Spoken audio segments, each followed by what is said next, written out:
ಈ ವರ್ಷ SSLC ಪರೀಕ್ಷೆಯನ್ನು ಬರ್ತಿರ್ತಕ್ಕಂಥ ವಿದ್ಯಾರ್ಥಿಗಳಿಗೆ ಅತಿ ದೊಡ್ಡ ಶಾಕಿಂಗ್ ಸುದ್ದಿ ಆದರೆ ಬಂದಿದೆ. ಸೊ ಬನ್ನಿ ಅದರ ಬಗ್ಗೆ ಸಂಪೂರ್ಣವಾಗಿ ನಾವು ಈ ವಿಡಿಯೋದಲ್ಲಿ ಇನ್ಫಾರ್ಮೇಷನನ್ನು ತಿಳ್ಕೊತಾ ಹೋಗೋಣ. ಸೊ ವಿಡಿಯೋವನ್ನು ಸ್ಟಾರ್ಟ್ ಮಾಡ್ತೀನಿ. ಅದಕ್ಕಿಂತ ಮೊದಲು ನೀವಿನ್ನು ನಮ್ಮ ಚಾನಲ್ಗೆ ಸಬ್ಸ್ಕ್ರೈಬ್ ಮಾಡ್ತಾ ಇದ್ರೆ ಈ ಕೂಡಲೇ ಚಾನಲ್ಗೆ ಸಬ್ಸ್ಕ್ರೈಬ್ ಮಾಡ್ಕೊಳ್ಳಿ ಮತ್ತು ಲೈಕ್ ಮಾಡಿ. ಸೊ ಈಗ ನಾವು ಇನ್ಫಾರ್ಮೇಷನನ್ನು ತಿಳ್ಕೊತಾ ಹೋಗೋಣ. ಹೌದು, ಈ ವರ್ಷ 2026ನೇ ಸಾಲಿನಲ್ಲಿ SSLC ಪರೀಕ್ಷೆನ ಬರ್ತಿರ್ತಕ್ಕಂಥ ವಿದ್ಯಾರ್ಥಿಗಳಿಗೆ ರಿಸಲ್ಟ್ಗೆ ಸಂಬಂಧಪಟ್ಟಂತೆ ಅಪ್ಡೇಟನ್ನು ತಿಳಿಸಿರ್ತಕ್ಕಂಥದ್ದು.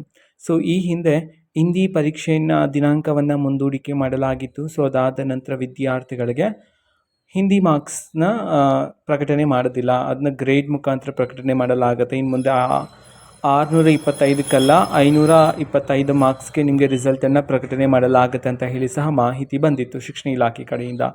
ಸೊ ಆದರೆ ಈಗ ಒಂದು ಶಾಕಿಂಗ್ ಸುದ್ದಿ ಆದರೆ ಬಂದಿದೆ.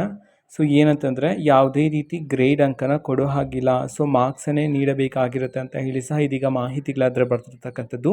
ಸೊ ಆ ಕಾರಣದಿಂದಾಗಿ ಸೊ ಈಗ ಹಿಂದಿ ಎಕ್ಸಾಮ್ನ ಗ್ರೇಡ್ ಬರೋದಿಲ್ಲ, ನಿಮಗೆ ಮಾರ್ಕ್ಸೇ ಬರ್ತಕ್ಕಂಥದ್ದು ಅಂತ ಹೇಳಿದೀಗ ಮಾಹಿತಿಗಳಾದರೆ ಬರ್ತಿದ್ದಾವೆ. ಇದಕ್ಕೆ ಸಂಬಂಧಪಟ್ಟಂತೆ ಇನ್ನೂ ಹಲವಾರು ಮಾಹಿತಿ ಬಂದ ನಂತರ ಆದಷ್ಟು ಬೇಗ ನಾನು ನಿಮಗೆ ಇನ್ಫಾರ್ಮೇಷನನ್ನು ತಿಳಿಸ್ತೇನೆ. ಅದಕ್ಕೋಸ್ಕರ ಚಾನಲ್ಗೆ ಸಬ್ಸ್ಕ್ರೈಬ್ ಮಾಡ್ಕೊಳ್ಳಿ. ಮತ್ತು ಈಗ ನಾವು ಫೇಸ್ಬುಕ್ಕಲ್ಲೂ ಸಹ ಈಗ ವಿಡಿಯೋಸ್ಗಳನ್ನು ಅಪ್ಲೋಡ್ ಮಾಡ್ತಿದ್ದೀವಿ. ಫೇಸ್ಬುಕ್ ಚಾನಲ್ ಲಿಂಕನ್ನು ಡಿಸ್ಕ್ರಿಪ್ಷನ್ ಬಾಕ್ಸಲ್ಲಿ ಕೊಟ್ಟಿರ್ತಾನೆ, ಕ್ಲಿಕ್ ಮಾಡಿಬಿಟ್ಟು ಫಾಲೋ ಮಾಡಿ. ಓಕೆನಾ? So thank you, bye.